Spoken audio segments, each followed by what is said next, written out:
عزادارو ذرا سوچیں، جس کائنات کے مالک کے لیے چاند اور سورج حکم مانتے ہوں اور جس کے نواسے پر فرشتوں کا سلام ہوتا ہو، خیال فرمائیں کہ 8 محرم کی صبح اسی خانوادہ رسول صلی اللہ علیہ وآلہ وسلم پر کیا گزری۔ یزیدی فوج نے ظلم کی ساری حدیں پار کر دی۔ 8 محرم وہ تکلیف دہ دن ہے جب فرات کے پانی پر پہرا اتنا سخت کر دیا گیا کہ خیموں میں پانی کا ایک قطرہ بھی نہ بچا۔ وہ معصوم علی اصغر جس کی مسکراہٹ پر فرشتے ناز کرتے تھے، قربان جاتے تھے، وہ پیاس سے تڑپ اٹھے۔ آخر اس دن کربلا میں کیا ہوا تھا اور امام حسین علیہ السلام نے کیا فضائل بیان کیے؟ ویڈیو کو آخر تک لازمی دیکھیں۔ آج کربلا کا وہ سچ سامنے آئے گا جو پتھر دل انسان کو موم کر دے گا۔ عزادارو، 8 محرم کی تپتی ہوئی دھوپ میں پیاس نے حسینی خیموں کو گھیر لیا۔ 7 محرم کو جو تھوڑا سا پانی مولا غازی عباس علمدار لائے تھے وہ اب ختم ہو چکا تھا۔ بچے پیاس سے تڑپ رہے تھے۔ بی بی سکینہ اپنے سوکھے مشکیزے کو دیکھ کر رو رہی تھی اور مائیں اپنے بچوں کی سوکھی زبانیں چوم رہی تھی۔ فرات پر کھڑا یزیدی لشکر اس پیاس پر خوش ہو رہا تھا، لیکن انہیں نہیں معلوم تھا کہ وہ کائنات کے سب سے بڑے صبر کا امتحان لے رہے ہیں۔ لیکن عزادارو، حسین ابن علی وہ ہیں جن کے فضائل خود اللہ نے بیان کیے ہیں۔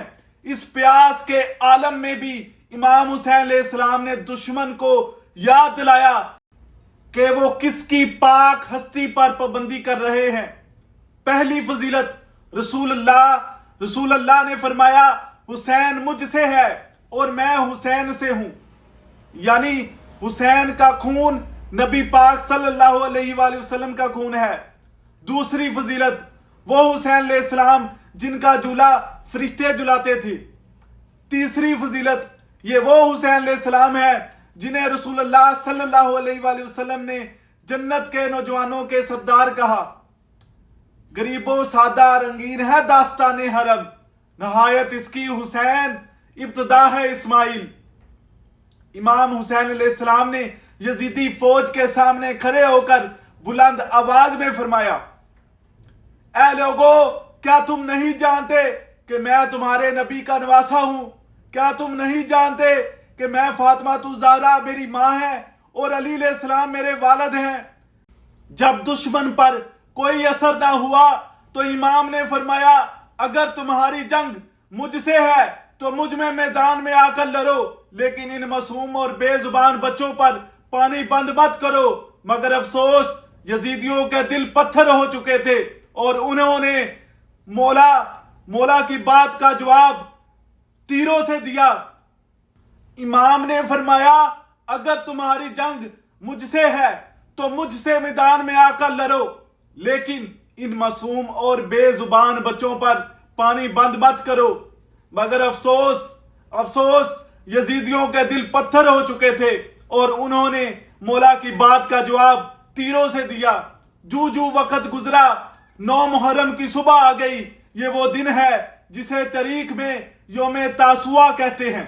9 محرم کی صبح کربلا میں شمر کا ایک نیا خط لے کر پہنچا، جس میں ابن زیاد کا حکم تھا، یا تو حسین علیہ السلام سے بیعت لو یا پھر ان پر حملہ کر کے انہیں شہید کر دیا جائے۔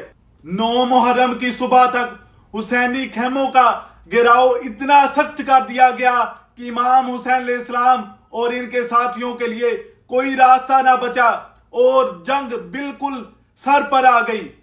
مومنین کرام، 8 اور 9 محرم کا یہ دن ہمیں سکھاتا ہے کہ باطل دنیا کی تمام طاقتیں لگا کر بھی مٹ جاتا ہے، اور حسین علیہ السلام 3 دن کی پیاس کے ساتھ، اور میرے مولا حسین علیہ السلام 3 دن کی پیاس کے ساتھ بھی کائنات کے دلوں پر راج کرتے ہیں۔